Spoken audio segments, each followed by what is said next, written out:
Coming up on today's episode. I'd rather be on a bus bench than be, you know what I'm saying, to be with your outside waiting for the I'd rather be outside than with the whole mess. And the cold.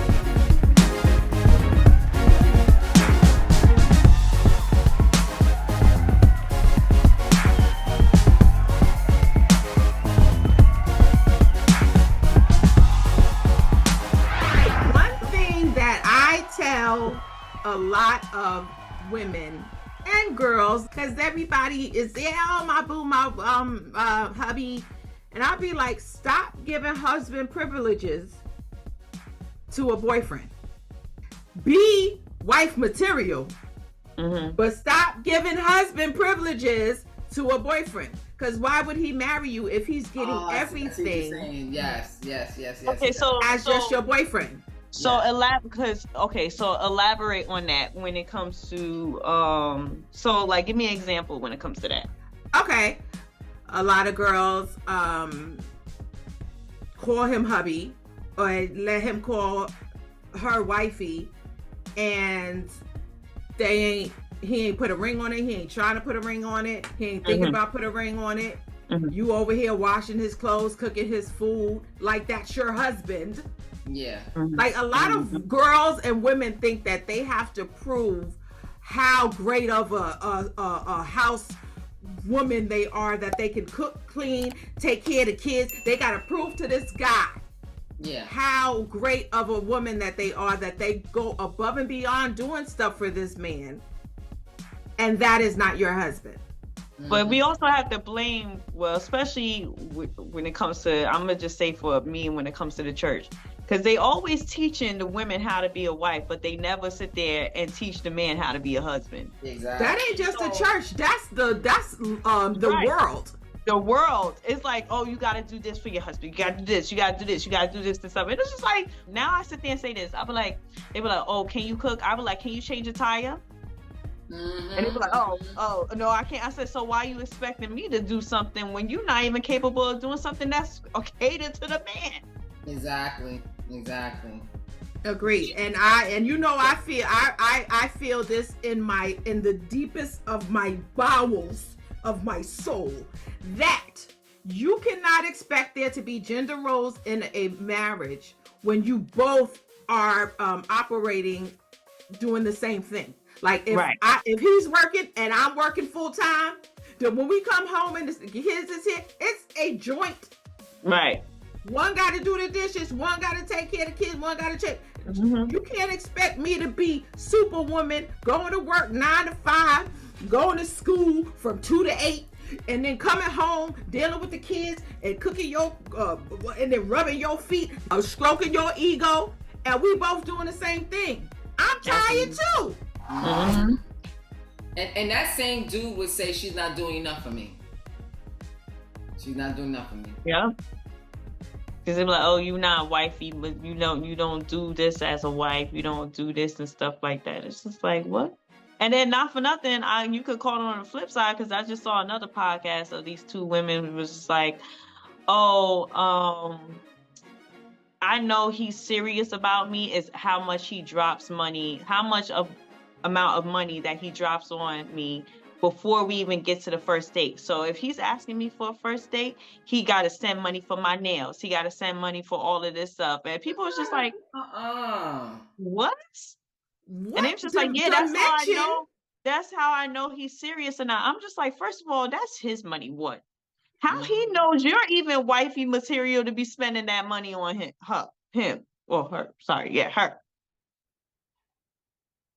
It's crazy out here. I always think that the first date should be at like someplace like a Starbucks, a coffee shop, something, a cafe where y'all can just have some espressos, get to know each other, a little scone or something, a piece of bread, and y'all, you know what I'm saying? Y'all get to know each other, y'all have a conversation, and if the conversation ain't conversationing, then you can get up and be like, yeah, this ain't the one for me. Because why expect him to spend money at Del Frisco's?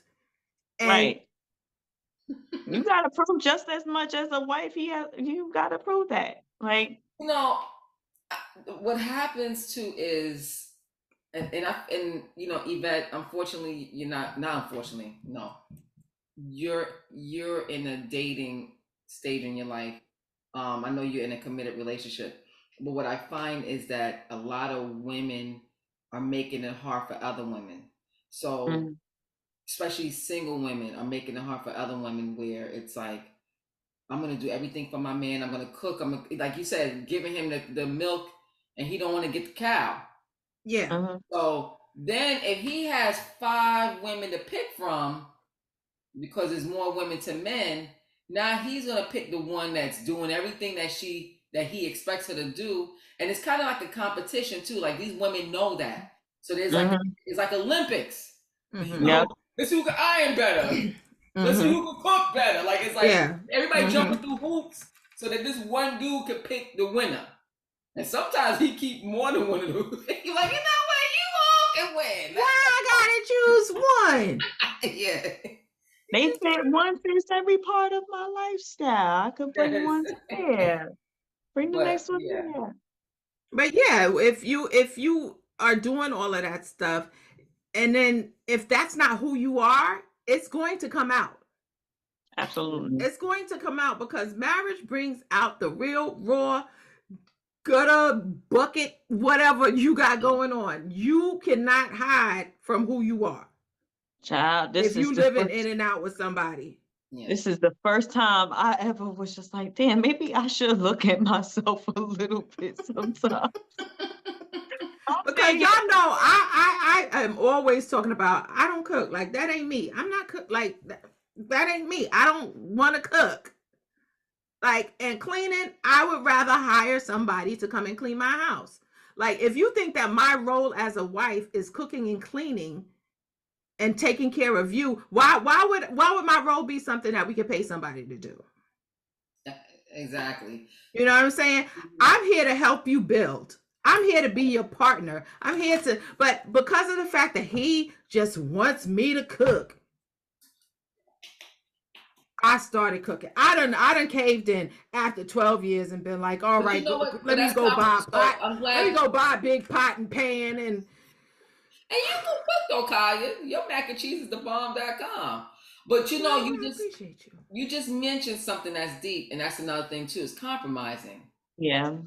You know, because there's many things in marriage where, you know, you do, like, because there's times I get lazy. I don't want to do certain things. I'm like, you know what, my husband wants me to do it, so let me do it. You know, so you know, but like, it need to be a balance. Like, if I'm gonna overexert myself and come out of my lane from my comfortability and make you happy, I expect you to make me happy as well. Yeah. So it's like a seesaw. So yeah, but I applaud you. Go ahead and keep cooking. You know, I went and got me a good pot and pan, and you know, I've been in there, you know. She got herself a wok. You know what I'm saying? I got a wok. She went and bought herself a wok. And I try to do it at least 4 times a week if I can. Good. You know, but you know, 4 or 5 times a week.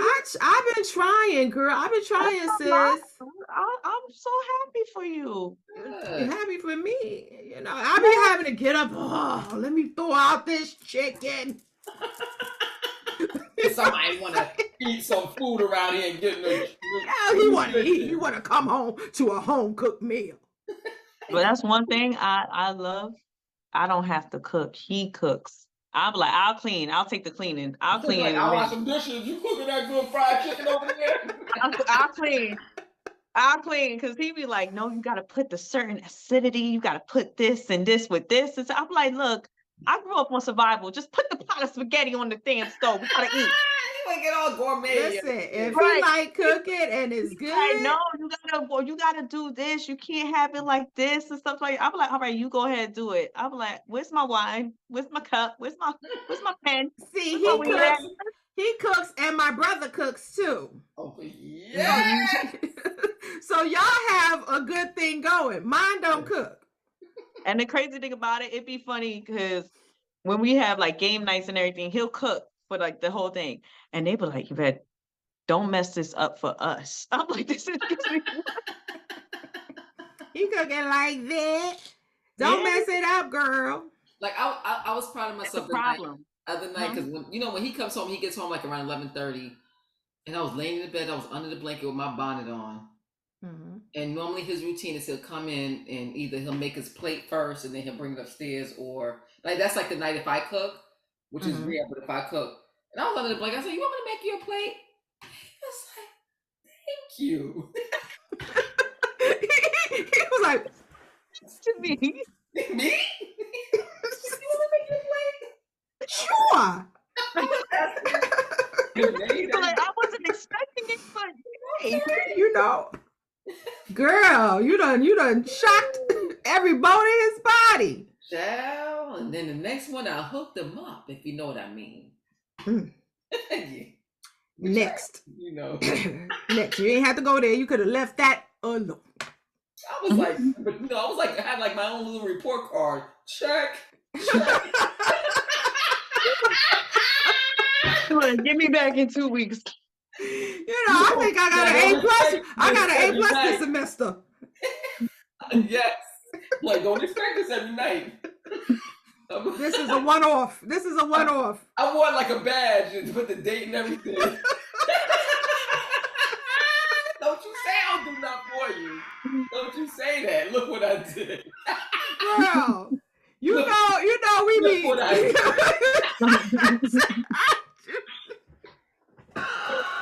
Yeah.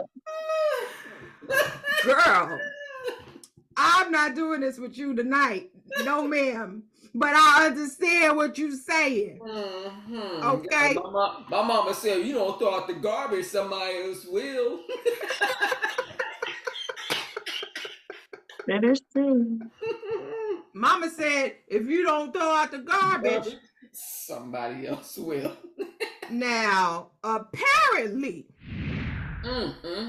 Remy Ma, the Bronx native, reminiscence, yes, has stepped out on Papoose, the black love king. Say what? Right. Now, when I had heard this, I was like, wait a minute, not Rem. Mm-hmm. Now, somebody released a photo of what appears to be Rem and this, whatever his name is, in looked like the back of a IHOP or a Perkins. I don't know. It didn't look like a restaurant that had no Michelin star. They didn't have no Michelin star, right?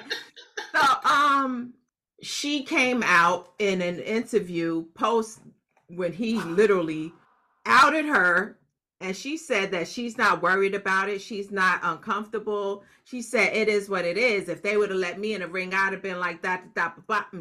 She was spitting a hot 16 or whatever. And she said, but it wouldn't have been fair. She was like, but I don't take offense to it. I wasn't bothered by it, but it wasn't believable on her face. She didn't look comfortable when she was saying she wasn't bothered. You know what I'm saying? But if that is the truth, Pap has literally held Rem down throughout her bid in jail. Mm-hmm. And when she came out, he let her shine. He sure did. And they have been married for 15 years. And they have a daughter together. Mm-hmm. But the couple had previously praised their long-lasting relationship, especially after Pap stuck by his wife's side when she went away to prison for 6 years over an assault charge. So, I mean,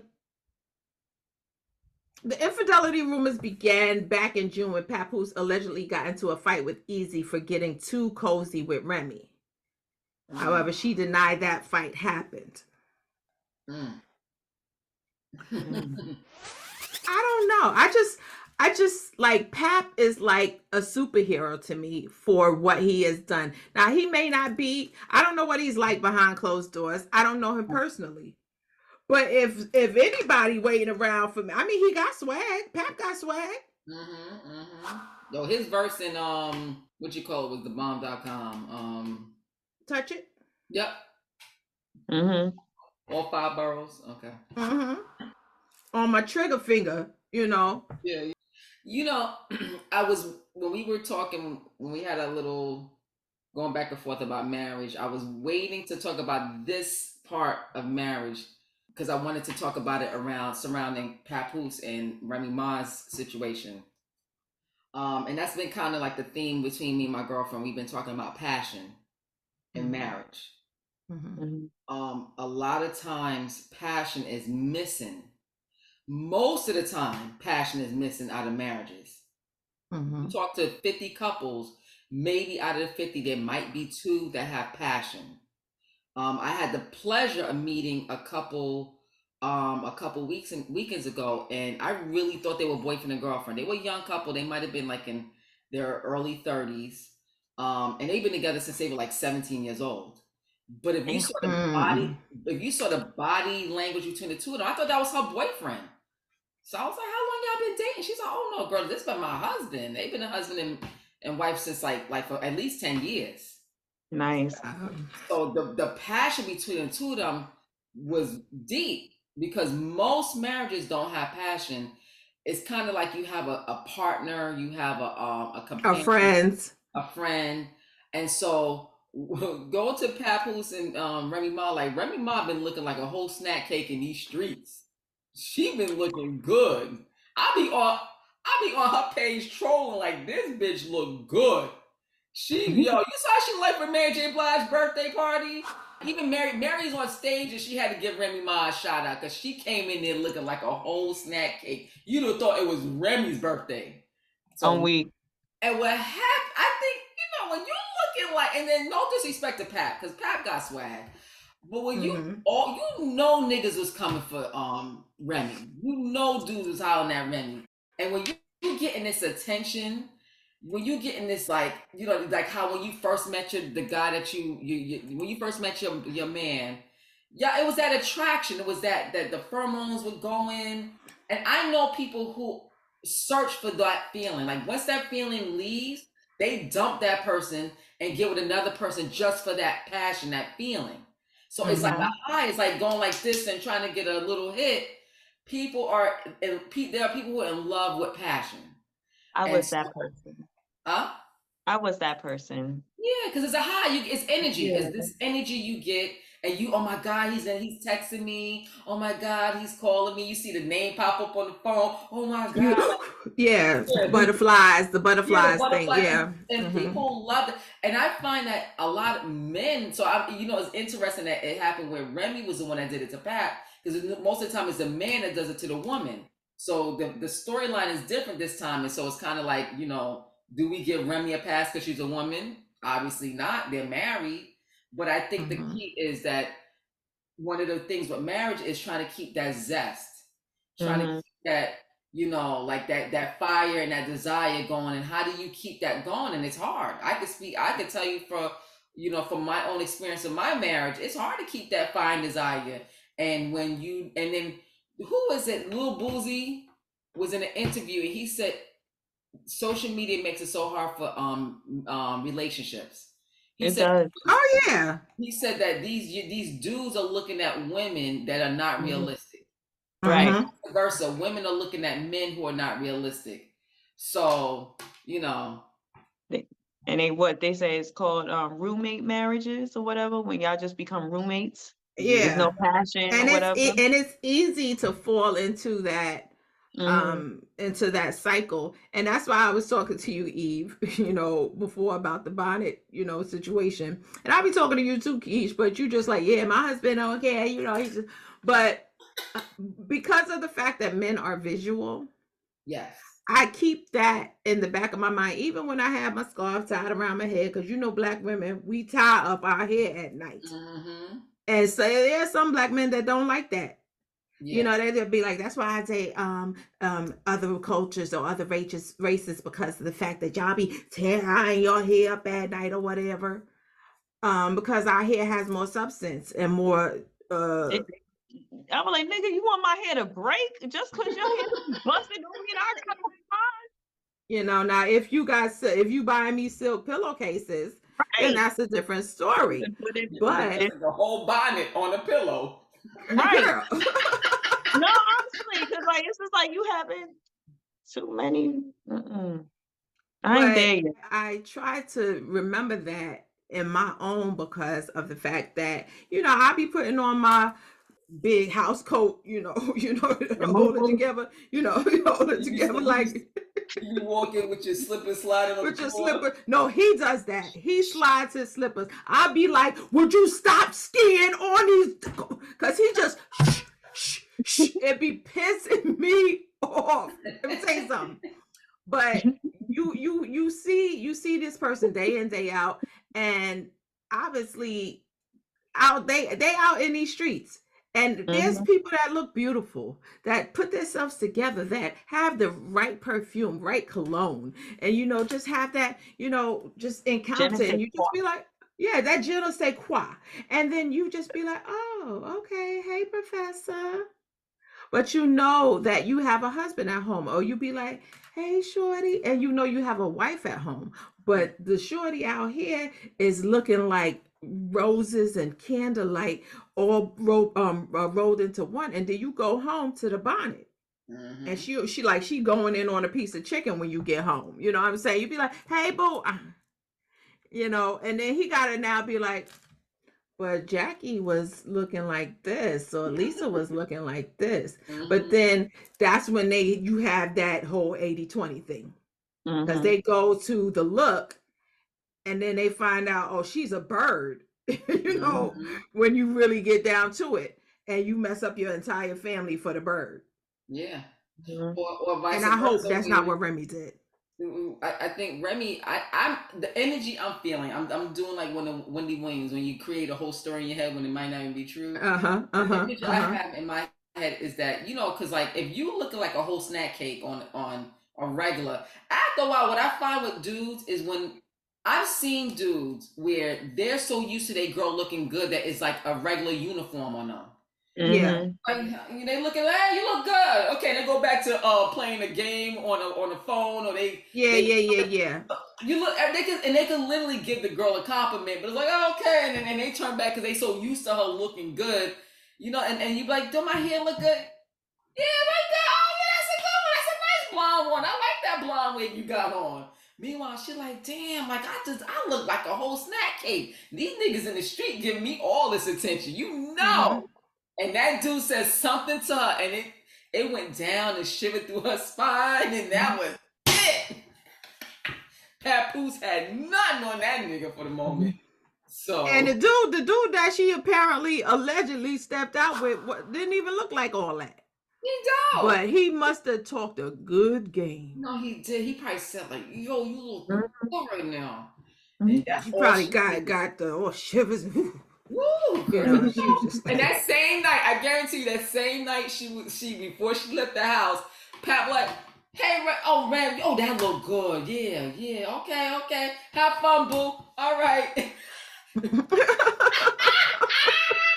not know that the attention she was gonna get in them streets did not match what he gave to her when she walked out the door. Yeah. But I know the hoes is over here running up on Pat. Oh, you know they are. I know they in his DMs. I know they out here like, hey, Pat. Hey, Pat. I'll do a bit with you any day. You know how many girls is coming for him right now? Girl, bye. Right now, this moment. Girl, bye. I'll do you a service, boo. Not the no. Oh, Father God. Yeah. Woo, I can't do it. But I hope that Rem and Pap and the Black Love movement stay together, because they are the poster child for Black love. So yeah, but last but not least, Steve Harvey and Marjorie Harvey. Allegedly, Marjorie has her ex-husbands, she has two ex-husbands. Both of them were drug kingpins who got sentenced to life in prison. She riding dirty. Okay, I can't make this shit up. Go ahead. And, some people have alluded to the fact that she was a queen pin back then. Obviously, she's never gotten a life sentence or has been convicted on a queen pin statute. No, she hasn't. But she has divorced them and has married Steve Harvey. And Steve has been coming to her defense because people have said that she was cheating on him with the chef and the security. And Steve and her have come out and said that these allegations are totally false. And they don't usually address anything that comes up with their marriage, but these allegations were so salacious that they had to come forward and say, no, this is not it. My wife is faithful, and I love her. Now, everybody knows that before Marjorie, Steve was that unit wearing, Afro unit wearing, Hucklebuck and Jim comic.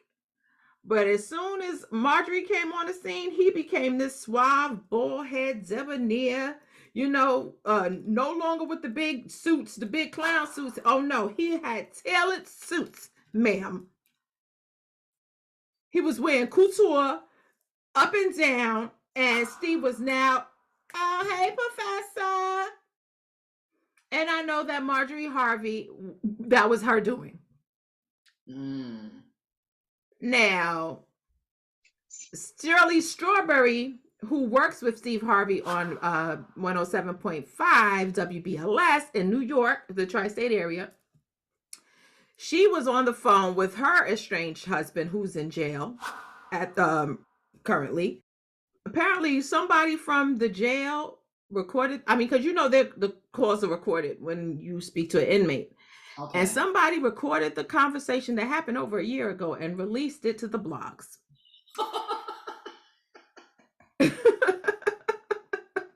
Money, money, money, money. Everybody trying to get that green, right?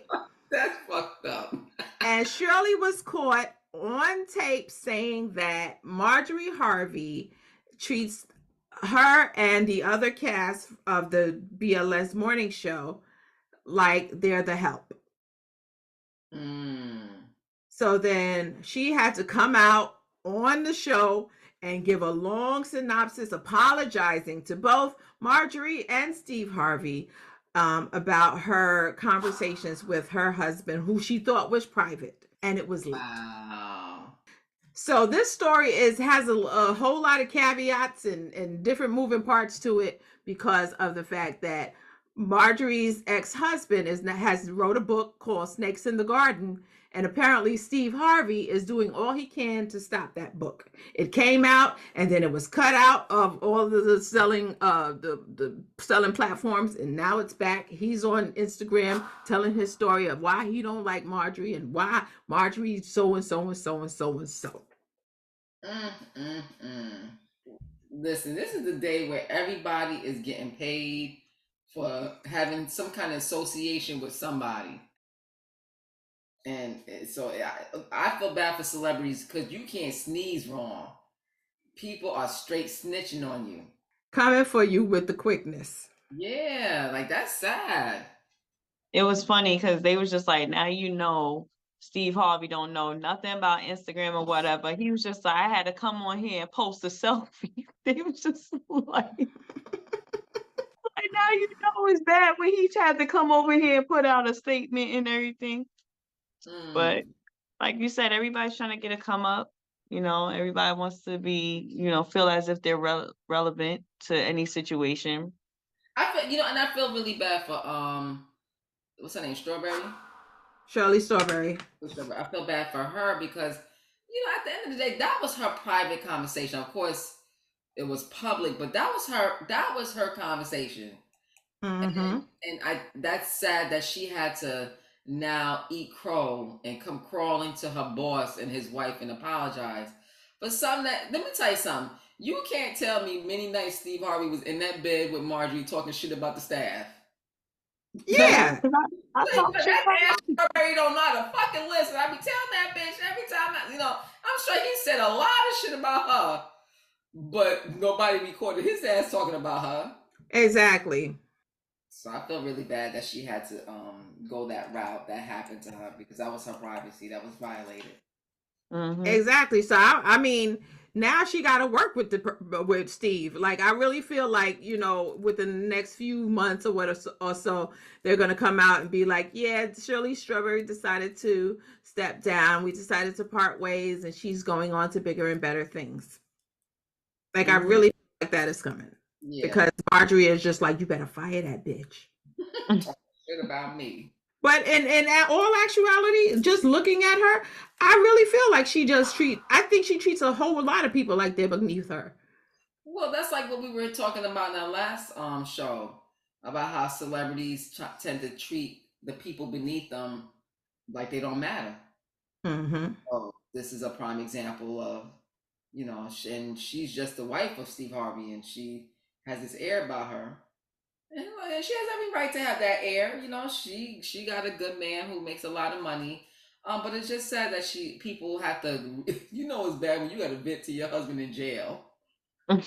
Like, estranged husband. And that was her estranged husband. Yeah, like when you got to vent to him, things was getting bad. But then on the other hand, it's just like you got to realize you're working for them. Yeah, it would be nice for them to, treat you with love and everything. But at the end of the day, like, if you're working for me, I got to treat you like an employee. Yeah.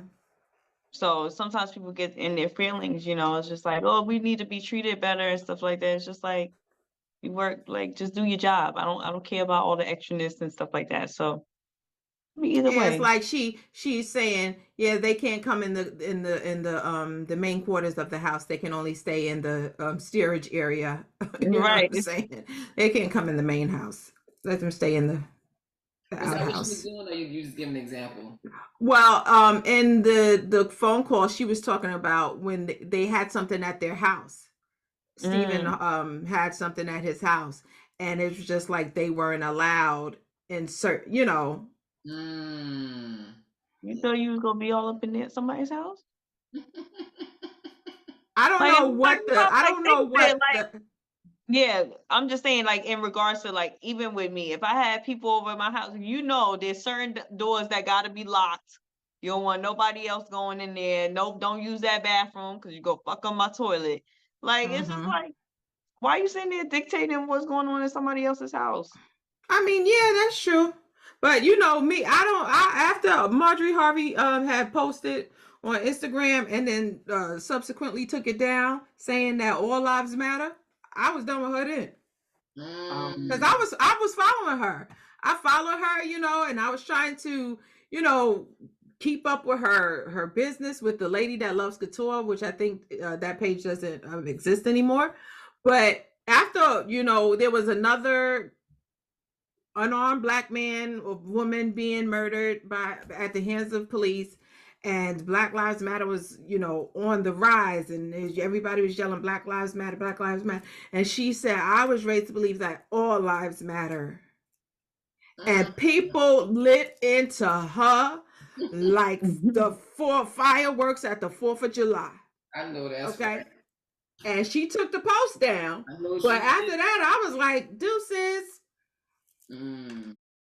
After I see a celebrity's true colors, if I like you, or if you deuces, I'm not going to support you after this. Yeah, it's not worth it. So I think that the moral of the story here, when it comes to marriages, is mind your own, mind your own business, and work it the way that you feel it should be worked. Because there's no one size fits all for marriages. No, it's very customized. Yeah, but it's worth it if you stick in there and not give up so early. If you could pass that 10-year mark, Keish, I think that 10-year mark is when you start to find your and you start to cruise. And you said something that's deep. You said build. A lot of times couples don't have that mentality that we can build together. And build together doesn't mean necessarily we have to open up a business together, but it's just having goals to attain. I see so many relationships and so many marriages that there's no goals. Like, and I always tell people, you got to have a short-term goal. Whether it's, we're going to go away in a couple weekends, a couple weeks from now or something, have a short-term goal, have a 5-year goal, have a 10-year goal, have where you guys are building and you look forward to doing things with each other. Yeah. Really important. I hope you soaking all of this in. Use it, play this on repeat. Use this as your guide. Put in your ear. Honey, you listening? You listening? He listening. Because it's not easy, but it is worth it. It is worth it. Yeah. It's worth it. And you don't feel it's worth it every day though. But today I feel it's worth it. Like I said, you're like, Lord. But I want to say something too. Not everybody's meant to get married. That is true. Agreed. Not everybody. Even a lot of these celebrities, I think they get married for the fun of it. Because if you on your 5th or 6th marriage, let it go, ma'am, sir. Yeah. Sit down. Excuse me, little girl. Little girl, sit down. Cause this is just like a regular Wednesday to you. Yeah. And the minute y'all don't agree on something, it's deuces. How many times was Elizabeth Taylor married? I don't remember, but she got a lot under her belt. She had a lot of bodies. Kim Kardashian. She got a lot of bodies. Kim Kardashian, J-Lo. She been. J-Lo. Yeah, some people, it's like, this is getting stale. Poof, be gone. I can't do this. What's the moral of the story here, ladies? Well, one, if marriage is not for you, don't get married. Because there's a lot of rules and regulations to this thing called marriage. Yeah, it's a contract. It's a contract and there's discipline involved. It's like going to your job. You just can't go to your job and do what the hell you want to do. You got to conform to what your job wants you to do. But like I said, in marriage, both parties got to understand that each person is going to grow in a different speed in a different way, and that's okay. That's okay. And if you really love that person, you will accept that person for who they are. Chewing with their mouth open and everything. Yep. Scratching their balls and farting. Well, now, I can honestly say that I have never poopied in front of, where he knew I was pooping. I've never poopied where he knew I was pooping in front of my husband. What about passing wind? Oh, yeah. Okay. But I try not to do it. Like I do it. Oh, like what was that? I try to cover it. I try to cover the noise. If I know it's coming out, if I know it's coming out, I like hit something. Kind of. Because I don't want him to think that I fart. Really? Oh. I try to keep my bodily functions to a minimum. You're such I try. Wow. Mm-hmm. I wish I was like that. I'll belch. I'll do that. You know what I will honestly say? I still have a crush on my husband. Oh. I don't even know if he knows that. So. Oh, that is so sweet. I'll be that bad. God, please take this nigga right now, please. Take him now. I'm done.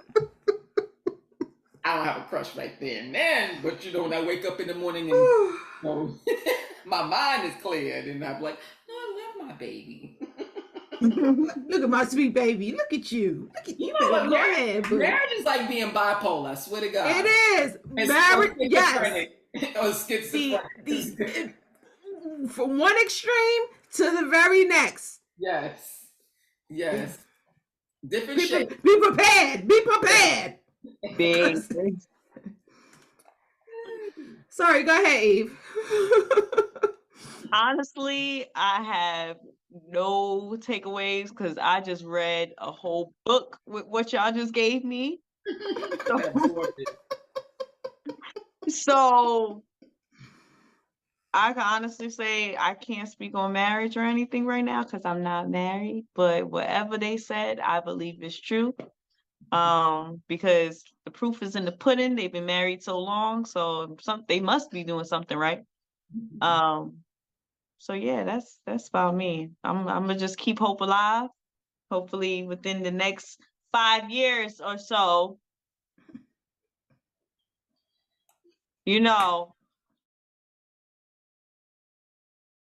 On that note,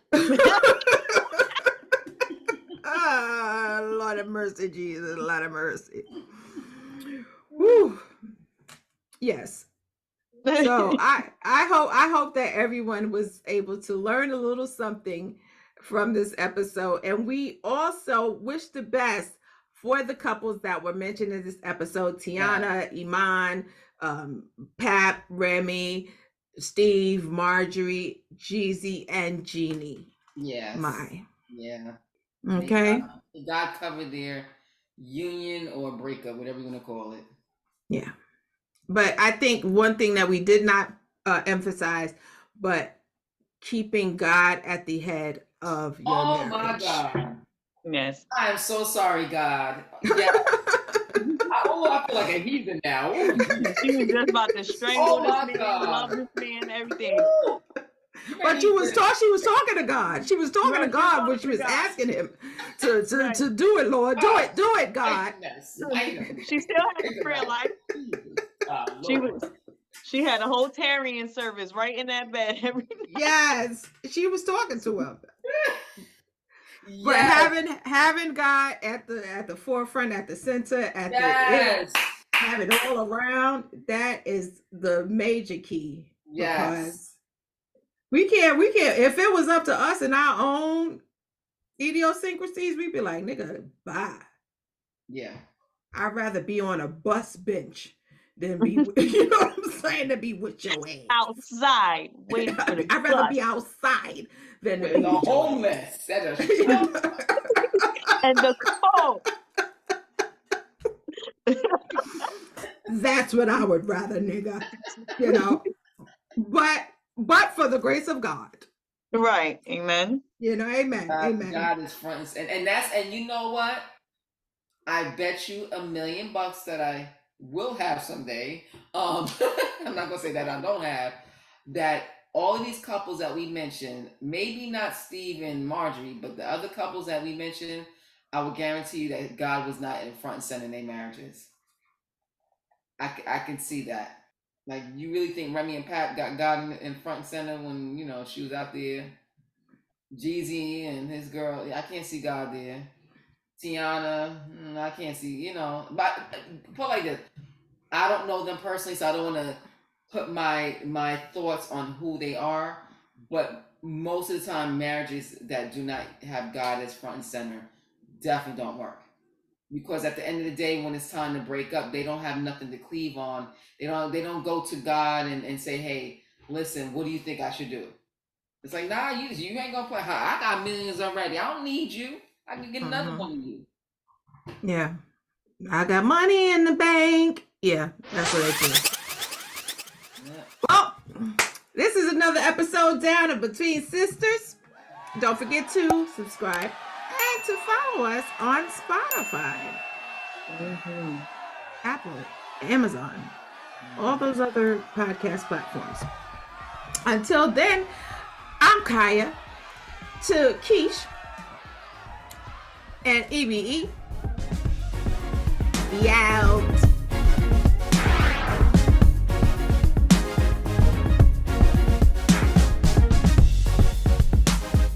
Don't forget to check out our website for all of your merch. Subscribe and tell a friend to join the movement.